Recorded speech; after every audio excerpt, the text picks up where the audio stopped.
Bonjour, c'est 101%. Aujourd'hui, un reportage sur Quantum of Solace. Solace? Temps perdu, RAM, mais on commence avec les news. Pour changer, dis donc.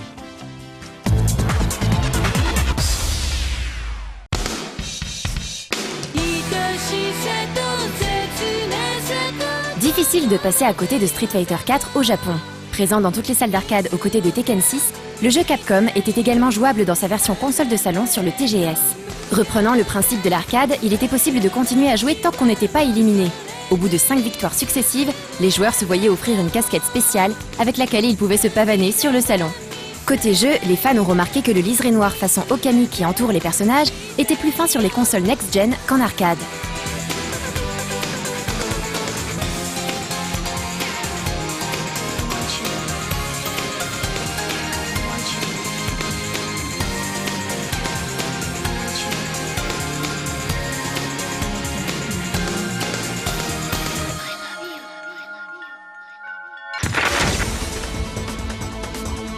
Toujours chez Capcom, un autre jeu de baston était présenté, Tatsunoko vs Capcom. Tatsunoko est un studio d'animation qui a été très populaire dans les années 70, à qui l'on doit par exemple la bataille des planètes. La famille Capcom rencontrera donc une galerie de personnages issus des productions du studio d'animation. Ils seront le plus souvent habillés de costumes blancs et de jolis casques à visière transparente dans un pur style 70s.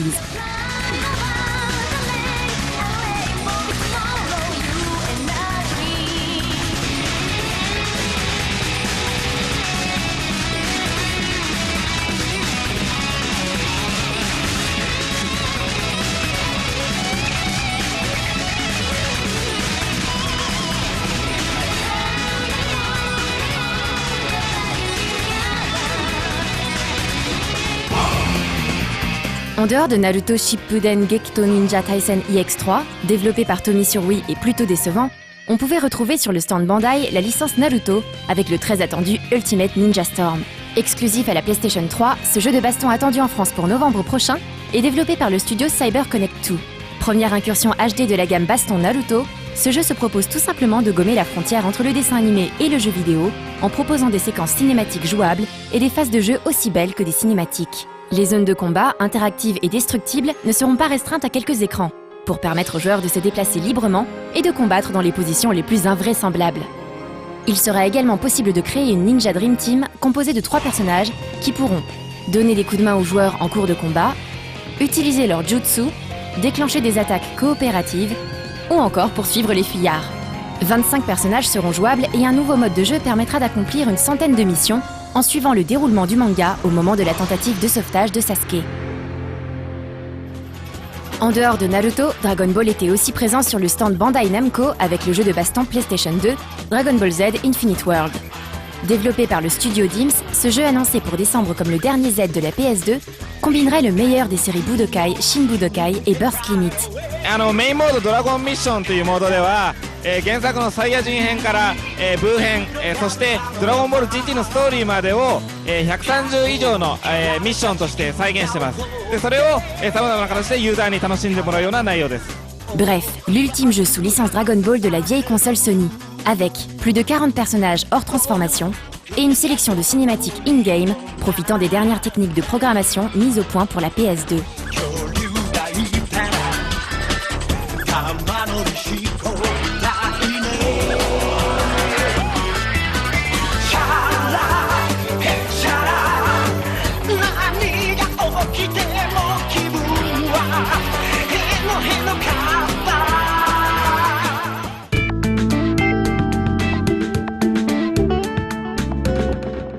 Les petits gars de chez No Life nous ont concocté une nouvelle suite à leur série mythique, 101%. Encore un nouveau 101%, vous allez me dire, et je vais vous répondre, oui, encore. La petite société de production No Life a créé le premier opus de 101% il y a presque 1 an et demi, et 258 épisodes ont vu le jour. Bien sûr, tout cela a été pour le meilleur et pour le pire, mais qu'est-ce que nous réserve ce 101% nouvelle cuvée ?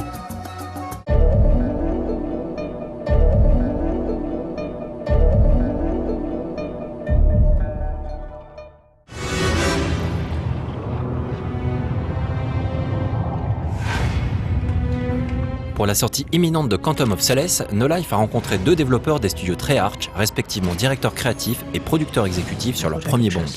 Fondé en 1996, Treyarch a développé en un peu plus de 10 ans une vingtaine de jeux. En 2004, ils ont été rejoints par les équipes de Grey Matter Interactive, des spécialistes reconnus du FPS, à qui l'on doit la campagne solo de Return to Castle Wolfenstein, et l'extension à Call of Duty, United Forces. Aujourd'hui, le studio Treyarch, acquis par Activision en 2001, travaille sur quelques-uns des plus gros titres de l'éditeur en cette fin d'année. Call of Duty World at War, Spider-Man Le règne des ombres et bien sûr, Quantum of Solace.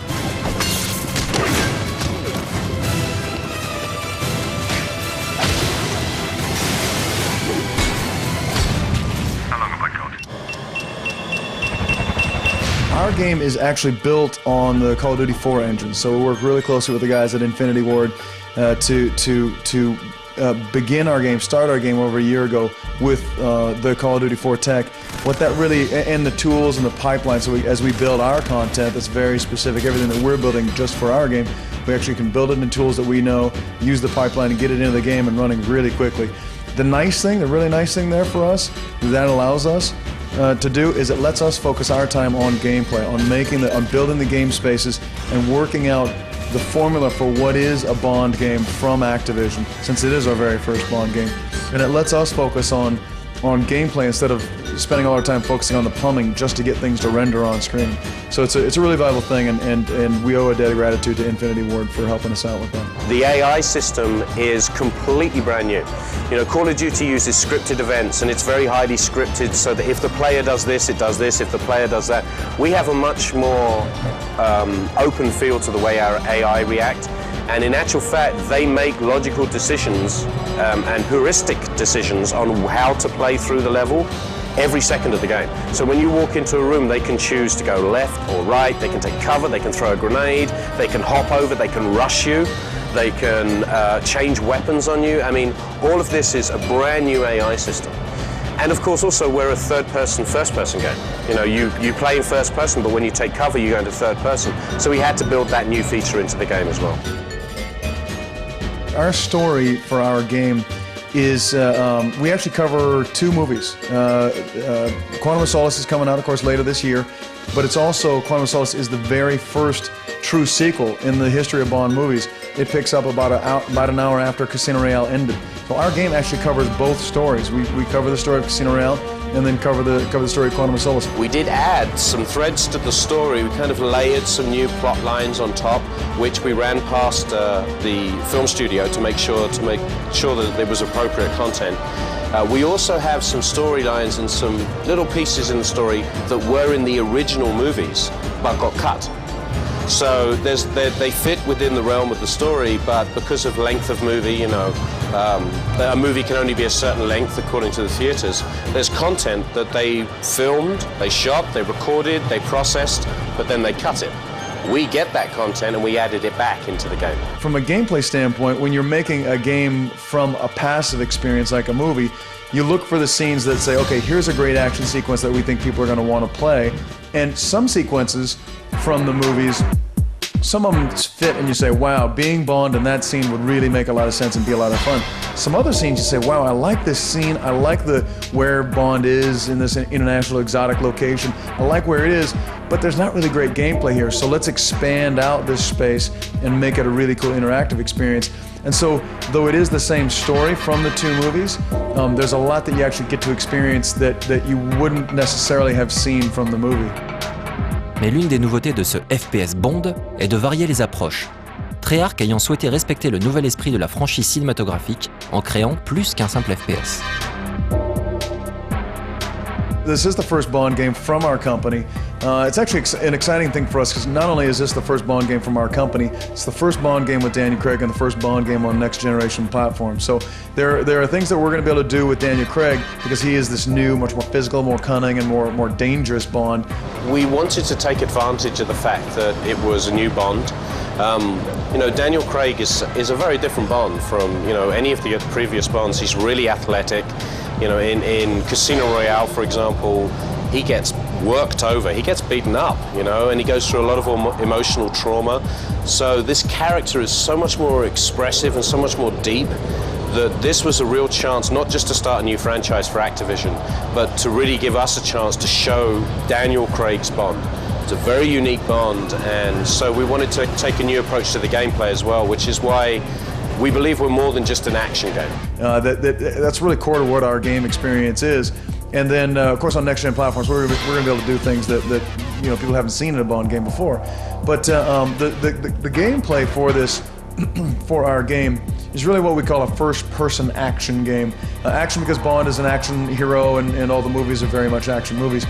First person because that is, you know, you're a gamer, I'm a gamer, you know what first-person camera means in the context of a video game. Ours actually isn't truly a first person.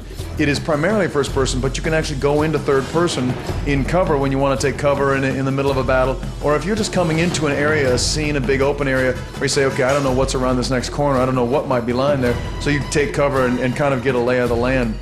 So it's more of a blend between first person and third person as far as that core gameplay experience. And I'll just tell you real quickly, we made that choice because that's what gamers told us they wanted. Since we're launching a franchise for this company, you know, a brand new franchise for our company, we went and did research and asked gamers what they wanted. People who are Bond fans, people who are gamers who were Bond fans, people who weren't even gamers but loved James Bond. You know, what would you want in a James Bond game? And we asked them lots of questions, but in the context of that core experience, we said, you know, do you want a first person, do you want a third person? What we found is most people said that they wanted a first-person Bond game. They want to see through Bond's eyes. They feel much more like James Bond in a first-person camera view. But there was still about a third of the people that we asked said they want to see Bond on screen. That's a cool character. I want to actually see him when I'm playing the game. And so what we did is we talked to our engineers and said, well, can we do both? And we found out we could. And so we think that that's going to be. Certainly, it's a unique thing. There's only one other game that I know of that does that. A much more tactical shooter than us, but this is a unique thing that's, you know, for Bond games, and we think gamers are going to like it a lot. Daniel Craig, à la grande surprise de Treyarch, s'est avéré être un gamer accompli, ce qui n'a pas contribué à faciliter la tâche du studio.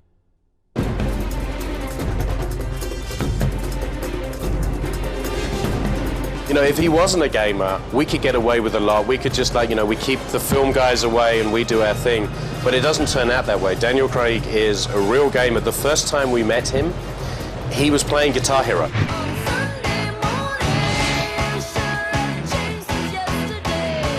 It's a funny story. We got there in the morning, we were setting up in this conference room, setting up our Dolby 5.1 setup and setting up the game and making sure it was running okay. And one of the production assistants was running around helping us and saying, okay, I'll go find him. He's in between shooting scenes. I'll go see when he's going to be able to come and join us.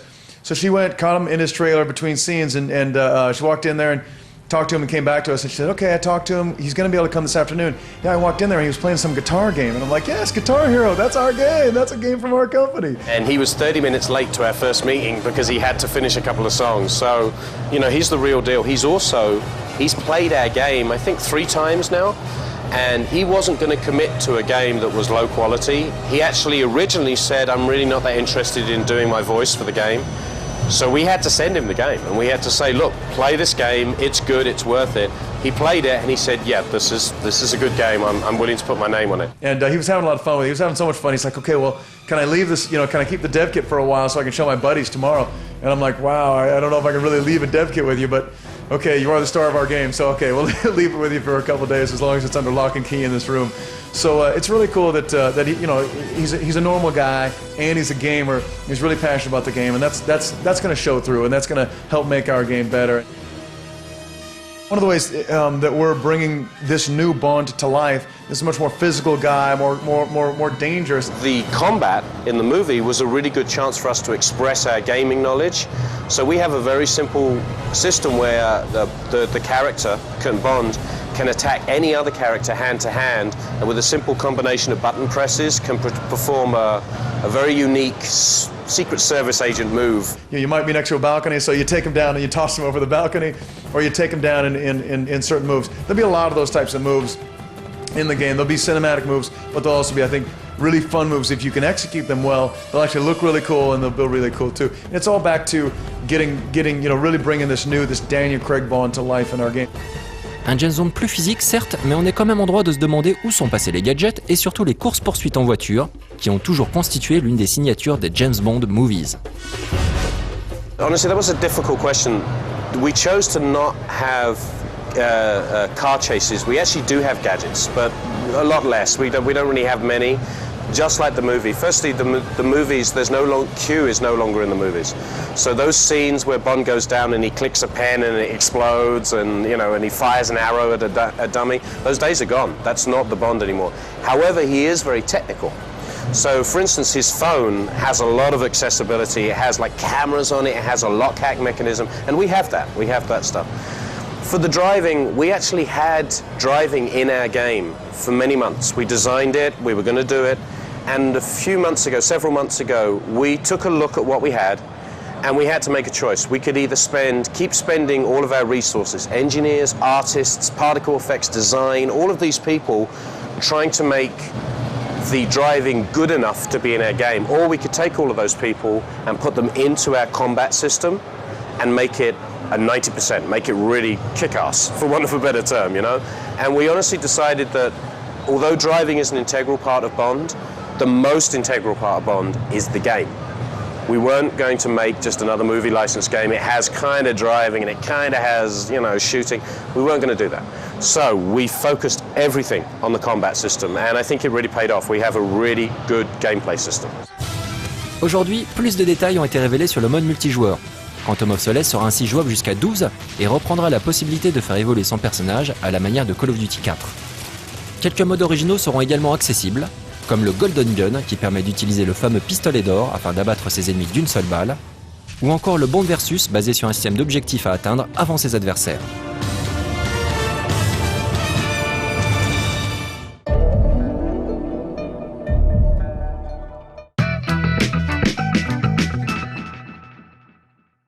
L'histoire est très simple, voire même anecdotique. Le 101% est une émission d'actu et elle a besoin d'un animateur pour faire le lien entre les différentes rubriques qui la constituent. Malgré ce scénario ultra simple, certains se laisseront séduire par l'ambiance simple et décontractée qui émane du 101%. De plus, les petits gars de No Life ont eu une très bonne idée. Retirer la rubrique 1 minute pour parler d'eux. On y gagne beaucoup en compréhension.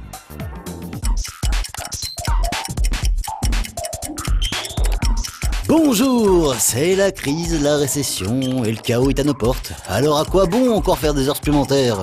Et surtout, quoi y faire? Bienvenue dans Temps perdu, tiens. Avouez que parfois éradiquer l'humanité vous aiderait bien pour soulager vos nerfs. Seulement voilà, vous et vos rares amis en faites partie. Heureusement, le jeu vidéo est là et va vous permettre de réaliser vos fantasmes, tout du moins virtuellement. Dans Pandemic 2, vous incarnez une maladie mortelle dont le but est de contaminer la population mondiale. Pour cela, vous commencez par infecter 2 ou 3 personnes au milieu de nulle part. Au début, vous devez être le plus discret possible pour pouvoir vous répandre tranquillement sans que les autres pays ne ferment leurs frontières. Contentez-vous d'une petite toux et de fièvre par exemple. Une fois que vous pensez avoir suffisamment conquis le monde, évoluez et commencez le massacre tout en surveillant les vaccins et autres cochonneries pouvant nuire à votre juste courroux. Que du bon. Vous aimez les petites boules? Non, pas celle-là. Eh bien, nous aussi, et ça tombe bien car avec Shape Escape Extend, vous dirigez, attention vous n'allez pas le croire, une boule. Votre but, toucher la petite dalle jaune. On roule un peu vers la gauche pour prendre de l'élan et on se précipite à droite pour sauter par-dessus l'obstacle. Plus tard, on croisera des barres noires qui nous ralentissent, des barres vertes au fort pouvoir rebondissant, et, vous n'allez toujours pas me croire, les niveaux se feront de plus en plus complexes au fur et à mesure. J'ai presque envie de vous dire, bang. Et puis bang bang, tiens. Les winners, c'est bien. Eh bien, Iron Nukes fut celui du Independent Game Festival 2008 dans la catégorie Best Web Browser Games. Comprenez meilleur jeu sur navigateur internet. Ok, cela peut paraître étrange vu que seule la démo du jeu est jouable online, mais bon, cela occupe déjà pas mal. Vous êtes le professeur Surlo Magoon et votre raison sociale est chasseur de trésors en haute mer. Vous devez choisir l'équipage et l'équipement de votre navire en fonction de vos besoins. L'émission se déroule suivant un principe de mini-jeu d'adresse ou de tir. C'est bon, c'est long, mais il faudra acheter la version complète si l'on veut vraiment se plonger à fond dans l'aventure. Babara Geo est un éditeur indépendant japonais apparemment versé dans le rétro gaming et le pixel art, et Guillermo Sword en est la preuve vive virtuelle. Dans un jeu d'action-aventure à l'ancienne, vous contrôlez une sorte de chewing-gum rose savamment mâchouillé qui doit, une fois n'est pas coutume, sauver le monde à l'aide de sa grosse épée.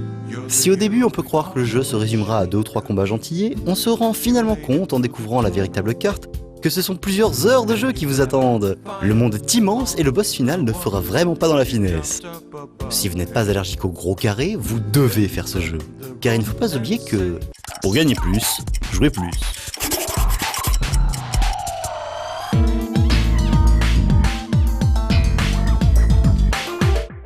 Dans ce 101% 258, vous allez pouvoir diriger à nouveau Davy.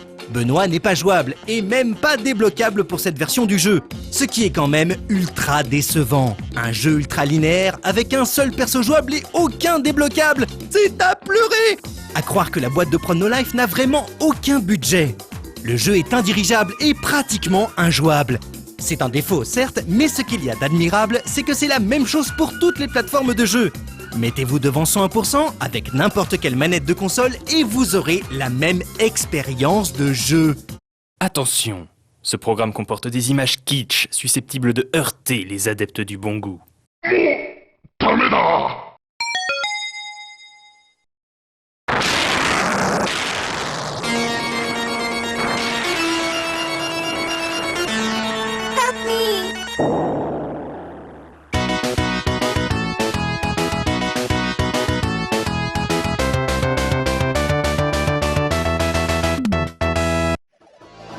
Vous en avez marre de ces shoot'em up qui se ressemblent tous. Marre de zigouiller de l'alien gluant à bord de vaisseaux spatiaux futuristes. Vous voulez quelque chose de plus musclé, de plus viril. Nous avons ce qu'il vous faut. Bienvenue dans l'univers de Cho Aniki.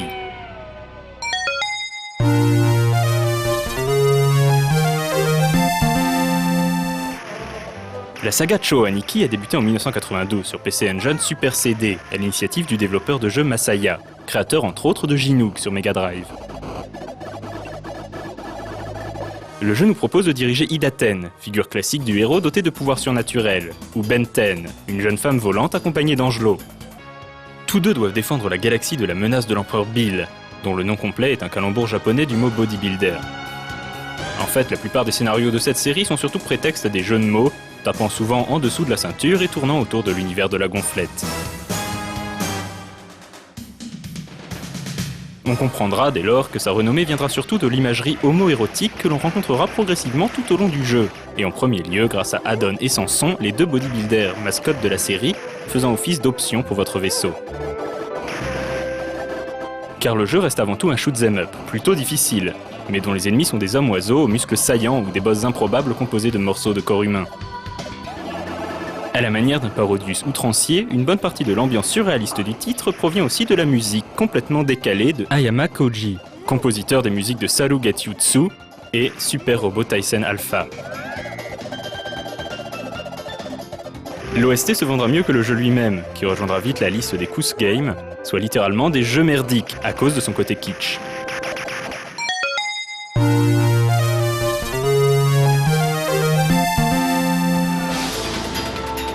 Contre toute attente, une suite sortira en 1995, toujours sur la même plateforme. Intitulée Aicho Aniki, elle va encore plus loin dans le délire kitsch en nous proposant de diriger cette fois Adon dans un shoot survolté où notre perso est plus occupé à poser qu'à tirer des boulettes d'énergie.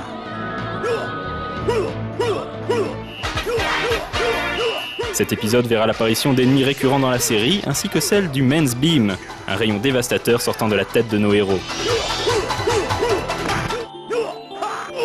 Malgré son aspect fun, le maniement très particulier et une gestion des vies couplée au temps restant en fait une expérience de jeu très frustrante. Tout aussi frustrant sera le jeu de baston sorti la même année sur Super Famicom. S'il est plutôt bien réalisé et permet d'incarner héros et ennemis, sa maniabilité rigide ne permet pas vraiment de profiter de la large palette de coups proposés. On se contentera dès lors d'apprécier le design si particulier des ennemis et des décors qui les entourent.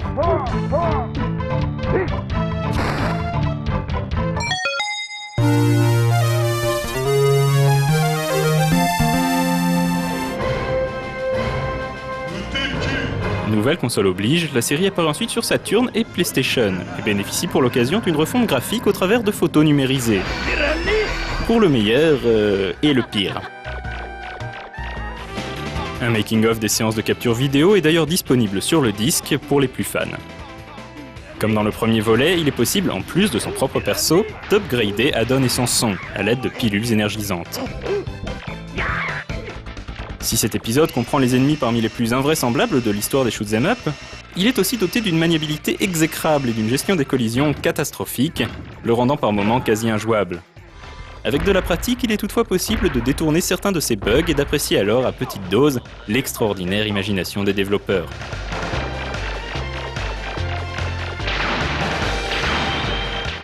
En 2000, la série revient sur la console WonderSwan avec Cho Aniki Otoko no Tamafuda, dans un genre où on ne l'attendait pas, le RPG. Dans ce jeu où les combats se déroulent au travers de cartes, on retrouve les principaux protagonistes de la série et certains clins d'œil au décor des volets précédents. Si l'ensemble est de facture plus classique, certains détails ne trompent pas, comme par exemple la possibilité de converser joyeusement dans des toilettes publiques. Le dernier volet de la série est sorti en 2003 sur PS2. Dans ce shoot 3D lorgnant vers le Danmaku, on retrouve nos deux bodybuilders faisant office de bouclier pour une protéine parlante venue de l'espace. Petite nouveauté, le Men's Beam a maintenant une jauge, facilement rechargeable en faisant tourner rapidement le stick analogique gauche. Si la modélisation et les environnements sont plutôt sommaires, le style particulier des ennemis du jeu a été conservé, de même que les environnements habituels de la série, auxquels vient s'ajouter une visite assez traumatisante dans un maid café.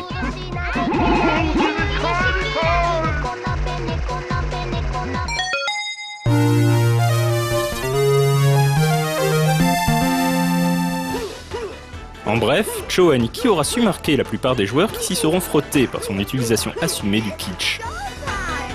Le jeu a eu droit à un clin d'œil dans le jeu Langrissertsu, du même éditeur, au travers d'un niveau secret complet, ainsi qu'à une référence quasi directe au travers des premiers boss du beat'em all God Hand du studio Clover. Dernièrement, un remake des épisodes PC Engine a été annoncé pour une sortie japonaise sur PSP. Notre voyage dans l'univers kitsch des bodybuilders chauves n'est donc pas prêt de s'arrêter.